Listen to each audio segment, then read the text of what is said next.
Hello everyone, welcome back to Deepak Diary. So let's get started today's session. So today I have taken one of the most important topic of grammar, that is prepositions. Prepositions जो है one of the important part of English grammar. और हम क्या करते हैं, जब भी हम सेंटेंस बनाते हैं तो हम बहुत कंफ्यूज हो जाते हैं। अच्छा, एट कहाँ पे यूज करूं, इन कहाँ पे यूज करूं, ऑन कहाँ पे यूज करूं। उससे आपका जो कॉन्फिडेंस है लो हो जाता है और आप सेंटेंस नहीं बना पाते।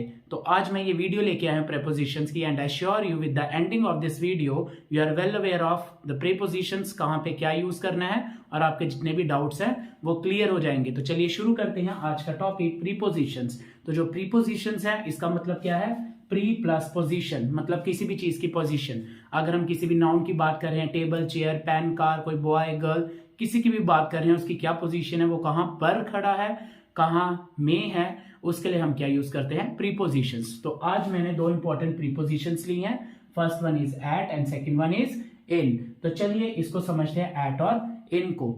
तो एट और इन को हम जगह के कंटेक्स्ट में कब यूज करते हैं, जब मैं किसी भी बड़ी जगह की बात करूंगा जिसको मैं एक बार में नहीं देख सकता, जिसमें हमारी आ जाती हैं सिटीज, स्टेट्स, कंट्रीज, इस सभी के साथ मैं क्या यूज करूंगा, इन, क्योंकि मैं इनको एक बार में नहीं देख सकता। For example, I live in Jammu, she lives in Delhi, she lives in India. Okay, और जब भी हम स्टेट्स की बात करेंगे वो ऑलरेडी बता दिया, cities, I live in Jammu, तो उसके लिए मैंने आपको ऑलरेडी बता दिया हुआ है। एट हम यूज करेंगे कभी भी हम किसी बड़ी जगह की बात करेंगे, उस पे अगर कोई छोटा सा कोई पॉइंट होगा जिसको आप एक बार में अच्छे से देख सकते हैं, उसके लिए आप क्या यूज करेंगे, एट यूज करेंगे। अब इसको बहुत इजी एग्जांपल से समझते हैं। ये मैंने एक ड्रॉ किया, रफ स्केच ऑफ जम्मू। इसमें मैंने बात की आई live in Jammu, I live in Jammu. अब जम्मू की जब भी मैं छोटी छोटी जगहों की बात करूंगा उसके साथ क्या यूज होगा, एट यूज होगा। क्या यूज होगा, एट। अब समझिए किन किन जगहों के साथ यूज होगा एट। फॉर एग्जांपल, आप कहीं पेट्रोल पंप पे खड़े हैं तो आप you will say right now I am at petrol pump. आप कहीं बस स्टैंड पे खड़े हैं, you will say I am at bus stand. आप कहीं सैलून में हैं, आई एम एट सैलून। आप कहीं शॉप पे हैं, right now I am at Ram's shop और शाम्स शॉप, जहां पे भी है आप उसकी बात करेंगे एट शॉप, तो उसके लिए एट, क्योंकि वो छोटे छोटे ऐसे पॉइंट्स है किसी जगह पे जिनको आप एक बार में देख सकते हैं। I am at stadium, she is at stadium right now, she is at railway station, जिसको आप बाहर से एक बार पे देख सकते हैं, जिसका नाम लिखा होता है। तो उन सभी छोटी जगहों के लिए जो एक बड़ी जगह का पार्ट है उसके लिए आप क्या यूज करते हैं, एट यूज करते हैं। उसके बाद दूसरा जो यूसेज है इन और एट का, हम समय के कंटेक्स्ट में यूज करते हैं। और समय के कंटेक्स्ट में हम कैसे यूज करते हैं, इसको भी इजीली एक बार में समझिए।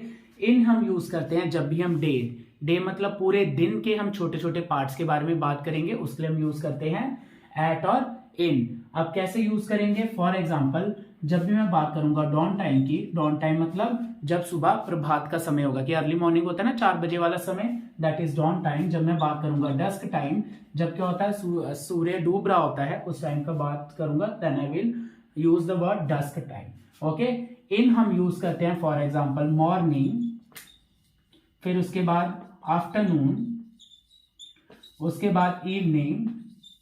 अब आप बोलोगे सर नाइट कहां गई, इस साइड मैंने ली नाइट, ओके, इस टाइम या इस साइड मैंने लिया नून। अब इसको समझिए बहुत इजी तरीके से। मॉर्निंग क्या होता है, एक लंबा समय होता है जो मेरा सुबह से शुरू हो जाता है और दोपहर 12 नून बजे तक मेरा सुबह का टाइम रहता है। तो पूरे एक लंबे टाइम ड्यूरेशन की बात करने के लिए I will use in. For example, I go to gym in the morning. Afternoon क्या है, आफ्टरनून भी हमारा 12 बजे शुरू हो जाता है और 4 बजे तक हमारा आफ्टरनून रहता है। For example, they play in the afternoon. फिर उसके बाद इवनिंग भी एक टाइम है जो स्टार्ट हो जाता है हमारा 4 बजे के बाद, और उसके बाद रात तक हम गुड इवनिंग यूज करते रहते हैं। तो आप in the evening, we go to park in the evening. I hope this one is clear. अब ये जो हमारा डॉन टाइम है, डस्क टाइम है, ये एक पर्टिकुलर टाइम है जो थोड़े समय के लिए रहता है। नाइट की बात करूं, नाइट एक लंबा ड्यूरेशन है, पर इसको हम कंसीडर करते हैं एज अ पॉइंट, क्योंकि इसका हमारे पास कोई पर्टिकुलर टाइम ड्यूरेशन नहीं है। नून क्या है, दोपहर 12 बजे का जो टाइम है, that is called noon time. अब इसमें मैं यूज करूंगा at dawn, at dusk time, at night और एट नून। तो ये जब भी हमने दिन के अलग अलग पार्ट्स की बात करनी है, आपने इन यूज करना है इन वर्ड्स के साथ और एट यूज करना है इन वर्ड्स के साथ। For example, I call you at night, we will meet at 12 noon, और you can simply say we will meet at noon. सामने वाला समझ जाएगा कि 12 बजे की बात हो रही है। उसके बाद इन और एट में आप डिफरेंस समझिए। जब भी आप बात करेंगे, ये तो बहुत इजी है, and you have been studying since a long time.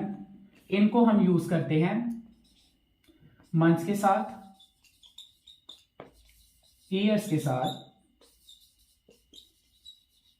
Centuries के साथ, इन सभी के साथ क्या यूज होगा?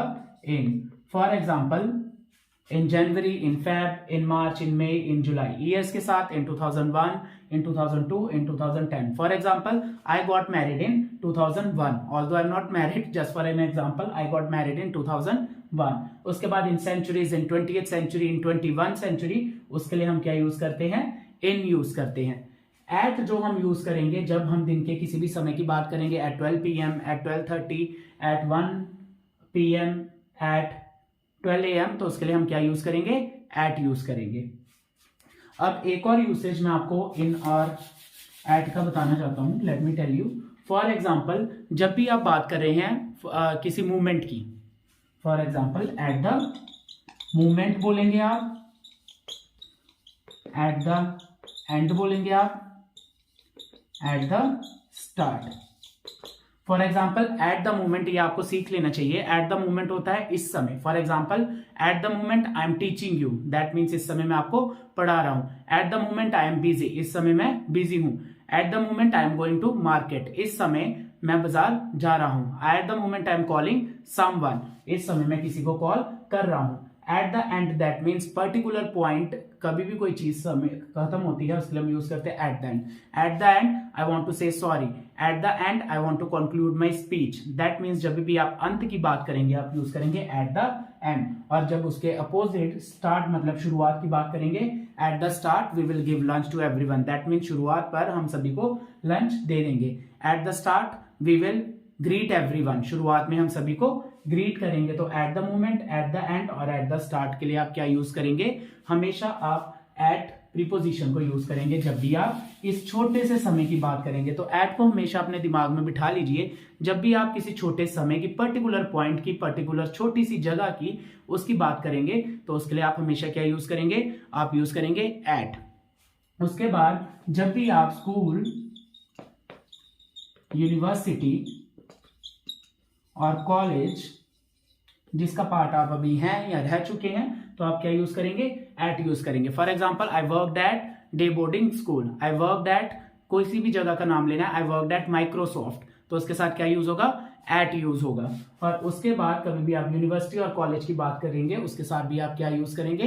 एट यूज करेंगे। I hope this much is clear to you. तो आज हमने पढ़ा एट और इन, टू इंपॉर्टेंट प्रीपोजिशंस के बारे में। कल मैं आपको इन और ऑन दोनों को साथ में लेके I will clear your doubts, कहां पे इन यूज करना है, कहां पे ऑन यूज करना है। बट आई श्योर यू, कभी भी आप सेंटेंस स्ट्रक्चर करेंगे उसके लिए जो प्रीपोजिशंस है, it is one of the most important part, जिसके बिना आप कोई भी सेंटेंस नहीं बना सकते। तो इसलिए आपको इस टॉपिक को अच्छे से समझना पड़ेगा। So stay tuned with Deepak diaries, keep subscribing, keep sharing. Thank you everyone.